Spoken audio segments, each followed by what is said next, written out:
Adieu, l'enfant. Personne ne veut mourir, tu sais. Mais la mort est là, qu'on y pense ou pas.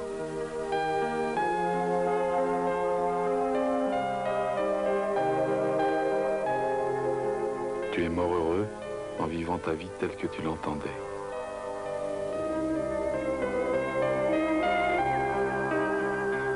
Tu disais, pour moi, un métier ne peut être que l'exercice d'une passion.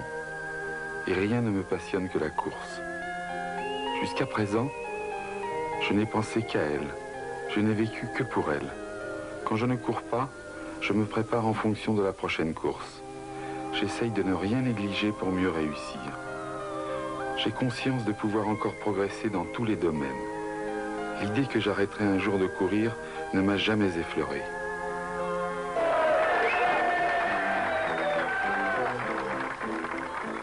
La Formule 3, les vaches maigres, puis le titre en 71. Après, tout va aller très vite.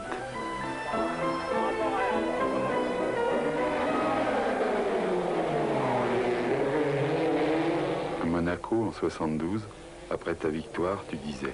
Il faut gagner en Formule 3 pour faire la Formule 2. Mais je sais bien qu'au fond de toi-même, tu pensais, je suis prêt, la Formule 1 c'est pour bientôt. Et tu retournes à la Formule 2. Après les pygmées et tes économies envolées, John Combs. Difficile au début, super ensuite. Puis la Elf2 et enfin la marche BMW. Le championnat d'Europe, te voilà devenu un vrai professionnel. Ah, cette sacrée cigarette. Tu riais en disant, c'est le premier geste du sportif. Ce jour-là, tu espérais que Ken Tyrrell allait t'engager en Formule 1, avec ta jambe cassée. Heureusement, Ebel, l'ami de toujours, était là pour te remonter le moral. Eh bien, Ken a dit oui. Et tu es arrivé en Argentine, sur tes béquilles. On dit que l'histoire ne se répète jamais, c'est à voir. Avoue qu'il t'a longtemps impressionné, ce grand bûcheron. Et puis au début, il t'agaçait. Il s'occupait trop de ta vie privée. Tu n'osais pas le lui dire, mais il t'agaçait. Tes taches de rousseur, un regard malicieux et un sourire plein de gouaille, tu n'as pas changé. Mais mon Dieu, qu'il y a loin du petit provincial à la timidité exacerbée de l'été 72, au lion qui se bat contre le grand Lauda au Nürburgring cette année 75.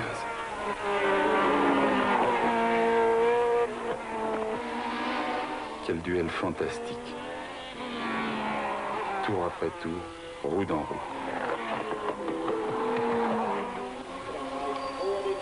Et puis la suspension qui se rompt, le retour au stand au ralenti. Ne sois pas triste, l'enfant. Aujourd'hui, tu t'es montré l'égal des plus grands. Tu as perdu une course, mais gagné l'estime de tous. D'ailleurs, tu n'étais pas triste, tu étais vert.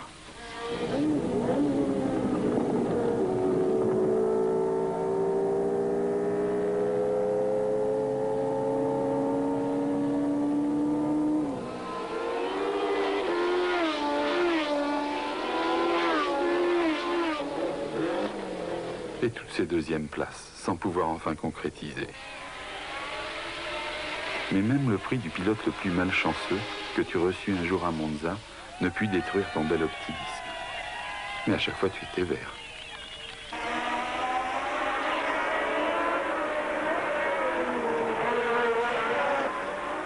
Et ce fut ce jour de gloire tant attendu, si souvent mérité. Pour ta première victoire en Formule 1, tu as choisi la plus prestigieuse.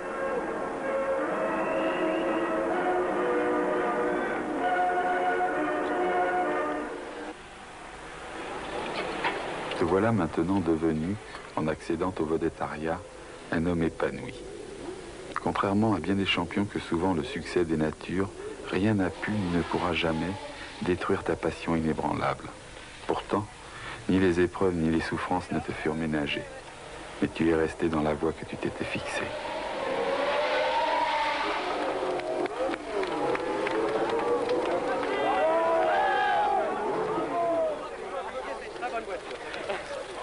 C'est un très bon pilote. Patrick. C'est gagné, Faudlard. Il est obligé comme la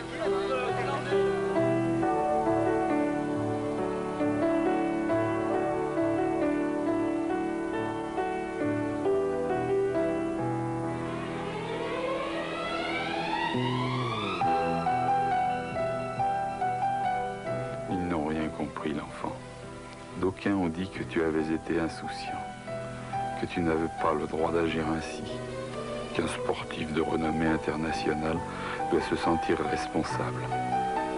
Oui, tu avais le droit de te tuer le dimanche, mais pas dans la semaine.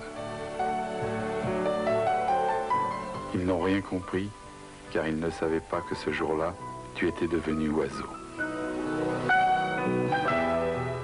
Si les pilotes ont quelque chose de plus que les autres gens, c'est la volonté. Volonté de gagner, donc de guérir. Les médecins disaient, 2 années seront indispensables pour qu'il soit rétabli. 8 mois et 9 opérations plus tard, tu arrivais en Argentine, comme 6 ans plus tôt, en boitant. Certains disaient, De Paillet est fini. Un vaincu est toujours lâché par les lâches. Mais tu n'étais pas un vaincu et tu forçais l'admiration de tous. Tu répondais, je serai prêt à Kyalami. Et à Kyalami, tu étais en 3e ligne. Et à Long Beach en 2e. Après avoir gagné ce pari insensé de redevenir toi-même, jamais tu ne t'étais senti aussi fort.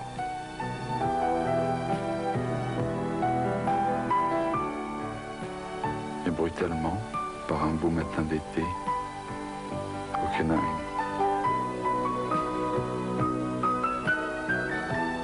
Pourquoi t'ai-je un jour appelé l'enfant ?